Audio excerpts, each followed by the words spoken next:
Bonjour, si je vous dis compétences transverses ou compétences transversales, ça vous évoque quoi? Je vois pas, non, ça me...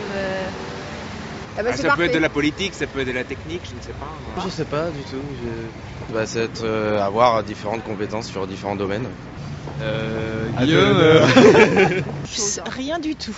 Des compétences qui sont donc multiples et puis dans divers domaines.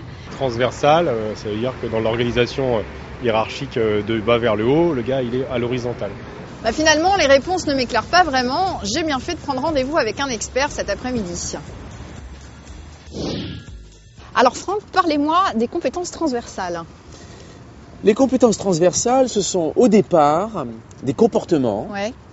des aptitudes personnelles Mhm, que chacun de nous possède à des degrés différents mhm. et que l'on développe souvent sans en avoir vraiment conscience. Vous avez un exemple? Alors, si vous aimez la cuisine ou le bricolage, vous suivez une recette Mhm, ou une notice. d'accord.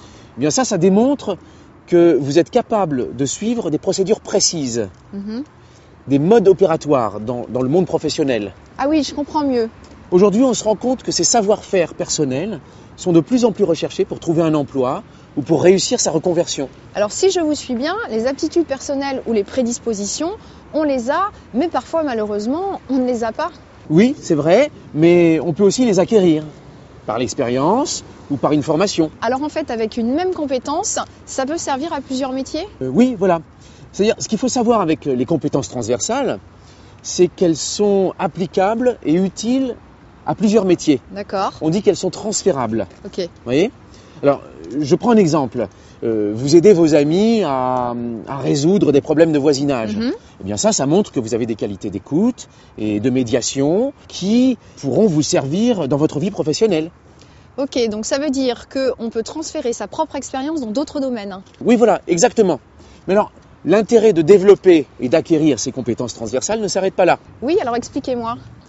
Eh bien, en fait, on a tous besoin de ces compétences pour s'adapter, pour progresser dans sa vie professionnelle ou pour se reconvertir. Je prends un exemple. Si demain, vous avez envie de devenir négociatrice commerciale, Ouais. Mhm. bien, alors vous allez utiliser vos compétences transversales dans votre nouveau métier. Ok. Et pour ce qui vous manque, c'est-à-dire la connaissance de votre nouvel environnement professionnel et les compétences techniques, eh bien pour tout ça, vous pourrez vous former. D'accord. Vous voyez? Alors maintenant, je vais vous donner un petit conseil. Si vous avez envie de découvrir ces compétences transversales, Ouais. allez directement à la rencontre des salariés dans les entreprises, sur les chantiers, dans les bureaux. C'est là que vous les trouverez. D'accord, bah, je suis votre conseil. Merci Franck en tout cas, Voilà. à bientôt. Merci à vous. Au revoir. Alors je vous emmène sur le terrain avec mon équipe à la rencontre des compétences transversales. Allez, action, on y va!